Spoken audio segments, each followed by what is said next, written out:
सरकार का बड़ा एक्शन, 1170 करोड़ वापस खजाने में। अंडरग्राउंड डक्ट निर्माण से बदलेगा शिमला का ट्रैफिक और हिमाचल हाई कोर्ट में वर्क फ्रॉम होम लागू।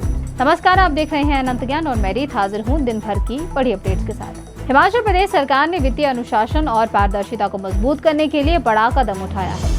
वित्त सचिव डॉक्टर अभिषेक जैन ने सभी सरकारी विभागों को निर्देश दिए हैं कि जिन विभागों के एक से अधिक बैंक खाते हैं और जिनमें वर्षों से राशि बिना उपयोग के पड़ी है, उसे 3 दिन के भीतर कोषागार में जमा करवाया जाए। सरकार की इस सख्त कार्रवाई के बाद अब तक करीब 1170 करोड़ रुपए सरकारी खाते में वापस आ चुके हैं। ये राशि विभिन्न योजनाओं और परियोजनाओं के नाम पर खोले गए खातों में लंबे समय से निष्क्रिय पड़ी हुई थी और सरकार को लगातार शिकायतें मिल रही थी कि कई विभाग काम पूरा होने के बाद भी खाते बंद नहीं करते, जिससे बड़ी रकम वर्षों तक ब्लॉक रहती है।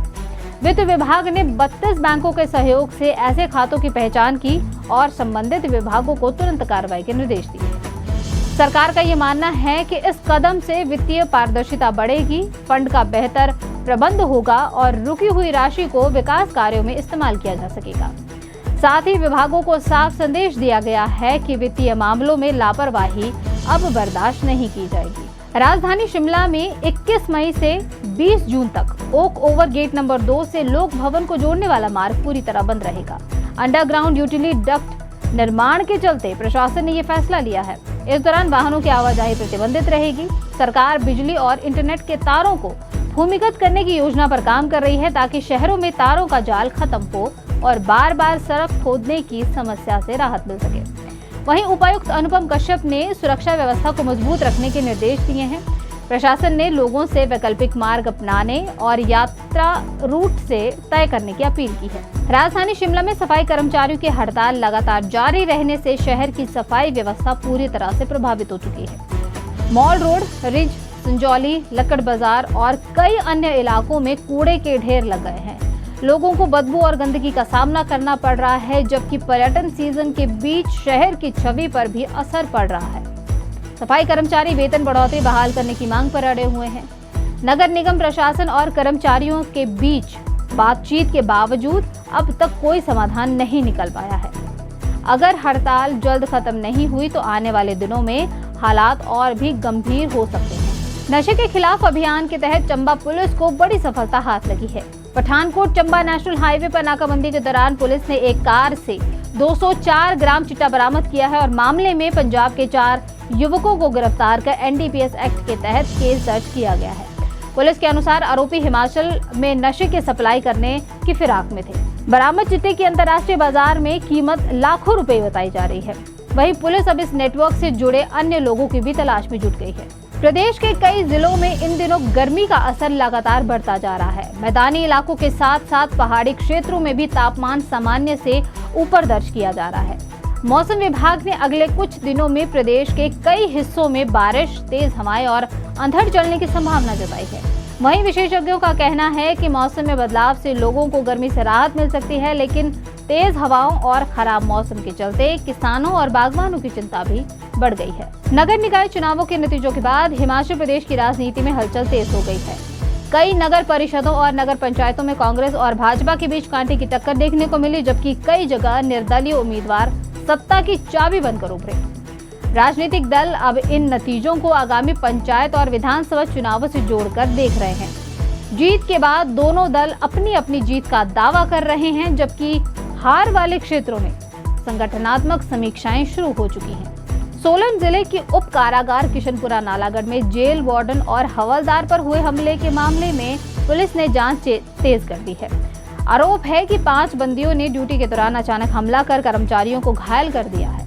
घटना के बाद जेल प्रशासन में हड़कंप मच गया है और पुलिस ने आरोपियों के खिलाफ भी विभिन्न धाराओं के तहत मामला दर्ज कर लिया है और जेल के अंदर सुरक्षा व्यवस्था की भी समीक्षा शुरू कर दी है।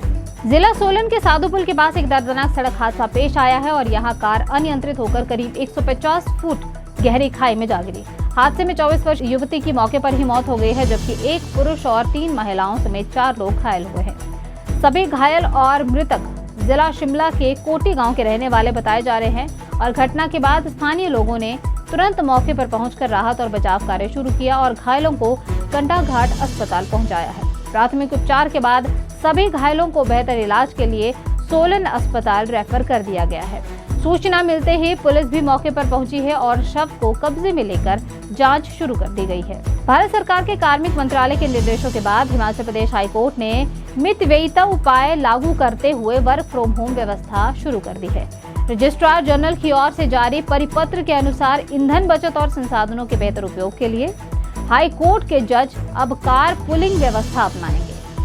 इसके अलावा हाईकोर्ट रजिस्ट्री की प्रत्येक शाखा में 50% कर्मचारियों को सप्ताह में अधिकतम 2 दिन वर्क फ्रॉम होम की अनुमति दी गई है।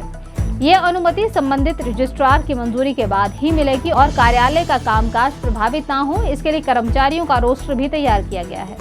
वर्क फ्रॉम होम करने वाले कर्मचारियों को फोन पर उपलब्ध रहना होगा और जरूरत पड़ने पर तुरंत कार्यालय भी पहुंचना होगा। हाईकोर्ट ने यह स्पष्ट किया है कि जहां ये व्यवस्था प्रभावी नहीं होगी वहां संबंधित रजिस्ट्रार इसमें बदलाव कर सकेंगे। अवैध ऑनलाइन दवा बिक्री और ई फार्मेसी के बढ़ते चलन के खिलाफ All India Organisation of Chemist and Druggist ने 20 मई को देश भर में 1 दिवसीय सांकेतिक हड़ताल का ऐलान किया है। इस आंदोलन में देश के करीबन 12.40 लाख से अधिक केमिस्ट और दवा वितरक शामिल होंगे। हिमाचल प्रदेश के दवा विक्रेताओं ने भी अपनी दुकानें पूरी तरह बंद रखने का फैसला लिया है।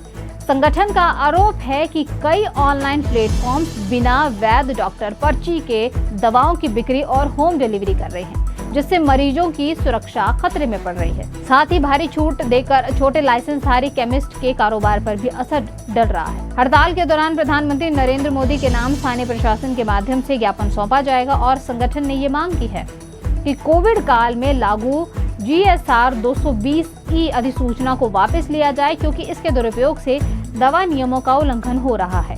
संगठन ने ये चेतावनी दी है कि मांगे पूरी नहीं होने पर आंदोलन को और तेज किया जाएगा। तो ये थी आज दिन भर की तमाम अपडेट्स। बाकी की जानकारी के लिए आप अनंत ज्ञान के YouTube और Facebook चैनल को जरूर सब्सक्राइब करें।